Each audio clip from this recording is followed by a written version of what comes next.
आप सभी को मेरा नमस्कार। It's Naitik Singh and a great welcome to my YouTube channel NS inquisitive. सो आज का टॉपिक है इंडस वैली सिविलाइजेशन, सिंधु घाटी सभ्यता। इसे कई नामों से भी जाना जाता है, जैसे proto history, proto historic age, bronze age और हड़प्पन सिविलाइजेशन।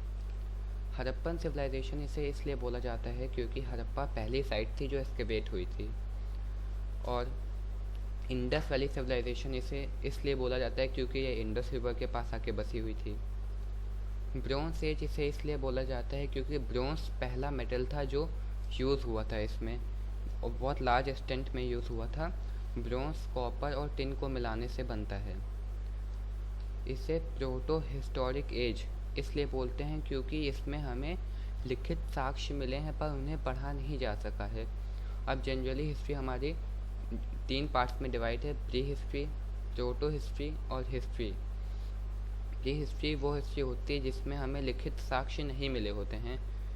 प्रोटो हिस्ट्री वो हिस्ट्री होती है जिसमें हमें लिखित साक्ष्य मिले हैं पर उन्हें पढ़ा नहीं जा सका है, जैसे इंडस वैली सिविलाइजेशन। हिस्ट्री वो होती है जिसमें हमें मिले भी हैं और पढ़ा भी जा सका है, जैसे वैदिक एज। अब प्री हिस्ट्री का एग्जांपल होगा स्टोन एज। अब देखते हैं इसकी एक्सकेवेशन किसके द्वारा हुई थी। इसकी एक्सकेवेशन सबसे पहले अलेक्जेंडर कनिंघम के द्वारा हुई थी। ये ASI के आर्कियोलॉजिकल सर्वे ऑफ इंडिया के फाउंडर भी हैं और पहले डायरेक्टर जनरल भी हैं, जो 1814 से 1893 के बीच में काम किए थे।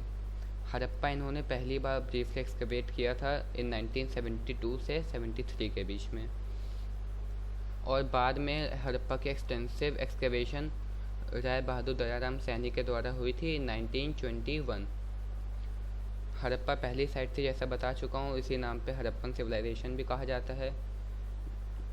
मोहनजोदाड़ो को एक्सकवेशन राखलदास बनर्जी के द्वारा हुआ था 1922 में, और किसके लीडरशिप में हुआ था तो सर जॉन मार्शल, इनका पूरा नाम सर जॉन ह्यूबर्ट मार्शल है।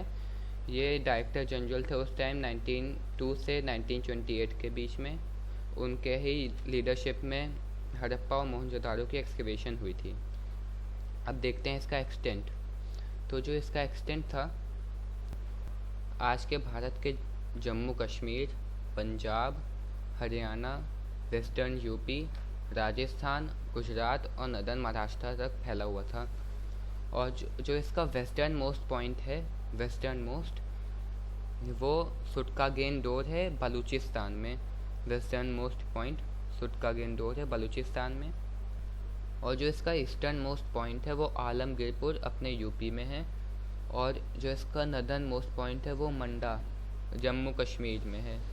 जो इसका सदर्न मोस्ट पॉइंट है वो महाराष्ट्र में दैमाबाद में स्थित है, मतलब दैमाबाद साइट है, महाराष्ट्र स्टेट में स्थित है। जो यहाँ की सिटीज़ थी सिविलाइजेशन की, तो बहुत ही वेल प्लान्ड थी।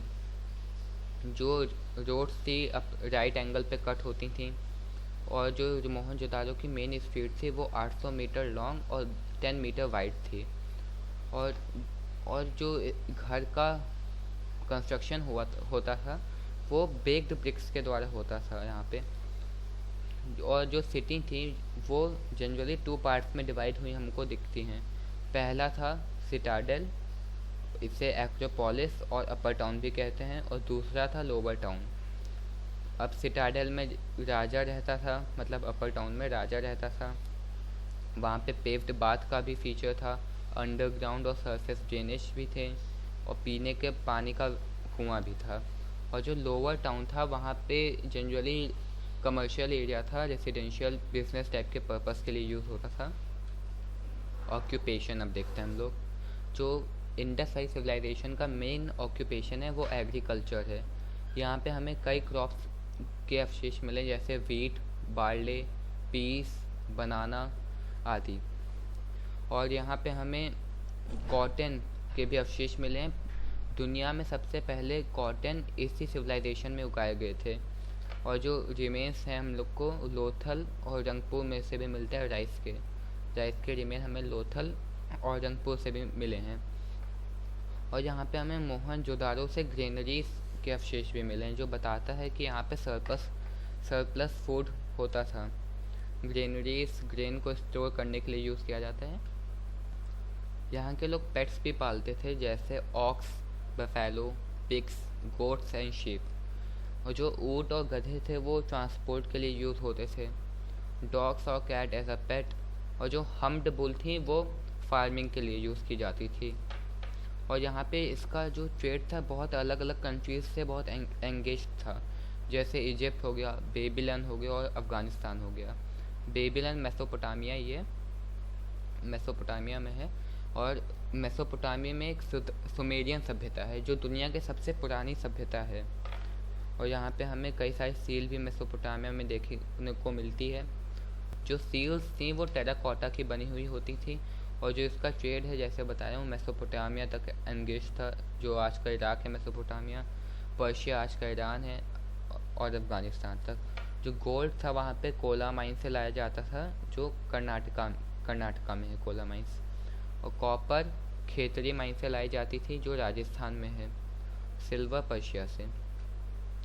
जो पीपल थे इंडस वैली सिविलाइजेशन के, वो मेजर यूज़ करते थे 16 का मल्टीपल, जैसे 64, 160 और 320। यहाँ से हमें कई स्टैचू भी मिले हैं मैन और वुमेन का, टेराकोटा से, स्टोन से और मेटल से बने हुए, जो बताते हैं वहाँ के लोग स्कल्पचर में भी बहुत अच्छे थे। यहाँ पे हमें पता चलता है कि हड़प्पा लोग के को ब्रोंज कास्टिंग की कला आती थी। वहाँ पे हमें एक फ़ीमेल डांसर मिली है मोहनजोदारो से, आगे बात होगी। और हमें फीमेल डांसर के अलावा भी कई सारे ब्रोंज फिगर मिले हैं, जैसे बफेलो को हो गया, और भी कई सारे। पोएट्री एंड पेंटिंग्स, हमें वहाँ पे बहुत सारी पोएट्री मिली हैं जिसमें बर्ड्स का, एनिमल्स का और मैन का डिपिक्शन देखा गया है। और हमें वहाँ पे पेंटिंग भी मिली है, एक जिसमें पेंटिंग है जिसमें क्रो का डिपिक्शन है, वो आगे बात होगी कहाँ से मिली हम लोग को। रिलीजन एंड कल्चर, जो मेन रिलीजन था वहाँ का वो हिंदुइज्म, जैनिज्म और बुद्धिज्म। कुछ सील में हमें हिंदू धर्म के गॉड शिवा एंड रुद्र देखने को मिलते हैं। और वहाँ से हमें एक ट्री का डिपिक्शन भी मिला है, जो जैसे माना जाता है ट्री ऑफ लाइफ, ऐसा जीवन के लिए बहुत इम्पोर्टेंट। और जो ट्री का सिंबल था वो ऐसा एविल्स को दूर रखने के लिए यूज़ किया जाता था। और हमें बहुत सारे जैसा गार्जियन के लिए जो यूज़ किए जाते थे, जैसे बुल, स्नेक और गॉड और अदर मिथिकल क्रिएचर्स। जो एविल फोर्सेस थी वो टाइगर से डिपिक्शन की जाती थी, टाइगर से डिपिक्टेड होती थी। और हमें कई और भी सील्स मिली हैं, जैसे एक मैन का मिला था जो योगिक पोस्चर में बैठा हुआ है, अभी आगे बात करूँगा। जो हमें मैन की डिपिक्शन मिली है वो है महादेव पशुपति महादेव की हम लोग को डिपिक्शन मिली है, योगिक पोस्चर में बैठे हैं। और इनके ऐसा सींग भी हैं, ये पशुपति महादेव को कैटल, गॉड ऑफ कैटल भी कहा जाता है।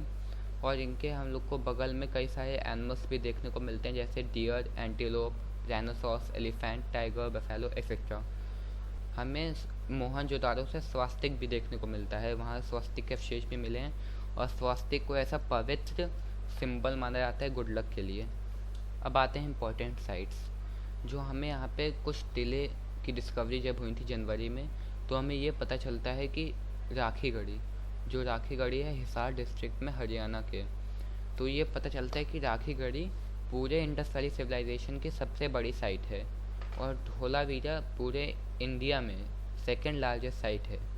धोलावीरा इंडिया की सेकंड लार्जेस्ट साइट है और फर्स्ट राखीगढ़ी है। मोहनजोदारो जो है वो सेकंड लार्जेस्ट साइट है इंडस वैली सिविलाइजेशन की। अब देख लीजिए, ऐसा पूरी सबसे बड़ी है राखीगढ़ी है, दूसरी मोहनजोदारो। ये पूरे इंडस वैली सिविलाइजेशन की बात हो रही है। और कुछ इम्पोर्टेंट साइट जैसे कोट डीजी, अमरी और चन्नूदड़ो, ये सब पाकिस्तान में है। रूपर पंजाब में है, बनावाली हरियाणा में है, आलमगीरपुर उत्तर प्रदेश में है, कालीबंगा राजस्थान में, और रंगपुर, रोजड़ी, लोथल, धोलावीरा, गोलाढोरो, ये सब गुजरात में है। अब मैप में देख लेते हैं हम लोग। देख सकते हैं आप, यहाँ पे कोट डीजी है, अमरी है, चन्नूदड़ो है, ये सब पाकिस्तान में। और पाकिस्तान में देखिए यहाँ पे मोहनजोदारो, नौशेरा, मेहरगढ़, बलूचिस्तान, ये सब पाकिस्तान में है। सुटका-ग्वेन-डोर भी बलूचिस्तान में है। अब देखिए यहाँ पे लोथल, रंगपुर, धोलावीरा, ये सब गुजरात में है और इसे ये जो एरिया है वो उसे सौराष्ट्र कहते हैं। आगे जब लोथल की बात करेंगे तब सौराष्ट्र भी आएगा। कालीबंगा राजस्थान में है, रूपर पंजाब में है, आलमगीरपुर देखिए यहाँ पे उत्तर प्रदेश में है, यह हड़प्पा पाकिस्तान का हो गया। मोहनजोदारो की बात करते हैं। मोहनजोदारो सिंध पाकिस्तान में है। ये एक साइट है सिंध पाकिस्तान में जो 2500 BCE के पास आके बसा हुआ था और ये जो इसके आसपास की सभ्यता हैं जो बसी थी इसके साथ, जो स्टार्ट हुई थी वो है इजिप्ट की, मेसोपोटामिया की, माइनोवन क्रेटे की, नॉर्टे शीनो की। और ये 1980 में यूनेस्को वर्ल्ड हेरिटेज साइट घोषित कर दिया गया था, यूनेस्को वर्ल्ड हेरिटेज साइट। इसकी एक्सकेवेशन थी वो राखल दास बनर्जी के द्वारा हुई थी 1922 में। जो ये साइट है वो रिवर इंडस के किनारे आके बसी हुई थी। अब इस साइट का कोई रियल नेम तो जानता नहीं है कि इसका रियल नेम क्या था, तो ऐसा माना जाता है कि इसका पुराना नाम होगा कुकुतरमा। ड्राविडियन नेम मीनिंग है इसका सिटी ऑफ कॉकरेल्स, क्योंकि ये पहली सिटी मानी जाती है जिसने चिकन्स को डोमेस्टिकेट किया था for religious purpose like sacrificing. और मोहनजोदारो को मृतकों का टीला भी कहते हैं, द माउंट ऑफ डेड। और जो ये सिटी थी वो 2 पार्ट्स में डिवाइड थी, higher mount and lower mount. जो लोअर माउंट था वो रेसिडेंशियल एरिया था और हायर माउंट मेट्रोपोलिस था। हमें मोहनजोदारो से कई सारे बीड्स ऑर्नामेंट्स भी मिले हैं और ब्रेसलेट, ईयर रिंग्स, ज्वेलरी, ऐसी चीज़ें भी बहुत सारी मिली हैं। और जो मोहनजोदारो का सबसे अच्छा स्ट्रक्चर था, मोस्ट इम्प्रेसिव स्ट्रक्चर था, वो था ग्रेट बाथ। और ये रेक्टेंगुलर एरिया था, ऐसा स्विमिंग पूल माना जाता है इसे, जो बेक्ड ब्रिक्स से बना था और इसमें बिटुमेन और तार की लेयर भी थी। जो ग्रेट बात है इसमें टू स्टेप्स थी, दोनों ईस्ट साइड में 2 स्टेप्स थी और यहाँ पे हमें कपड़े बदलने के लिए रूम्स भी देखने को मिलते हैं। जो लार्जेस्ट बिल्डिंग थी वो ग्रेनरी थी। मोहनजोदारो की सबसे लार्जेस्ट बिल्डिंग वो ग्रेनरी थी और अकॉर्डिंग टू मार्कल जैनसन ऐसा माना जाता है कि इसे सिटी ऑफ वेल्स भी कह सकते हैं, क्योंकि यहाँ पे हमें 700 से ज़्यादा वेल्स मिले हैं, हर 3 घर के लिए 1 वेल। यहाँ से हमें कॉटन के अवशेष भी मिले हैं, यहाँ से हमें स्वस्तिक भी मिला है और यहाँ से हमें एक ब्रोंज की डांसिंग गर्ल की एक इमेज भी मिली है जो 10.8 सेंटीमीटर की लॉन्ग थी।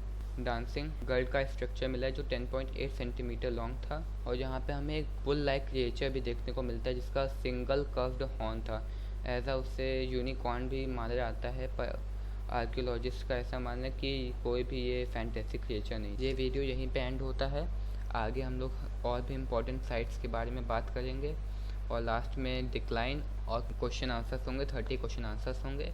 अगर आपको वीडियो अच्छा लगा हो तो लाइक करिएगा, शेयर करिएगा एंड सब्सक्राइब करिएगा। Thanks for watching.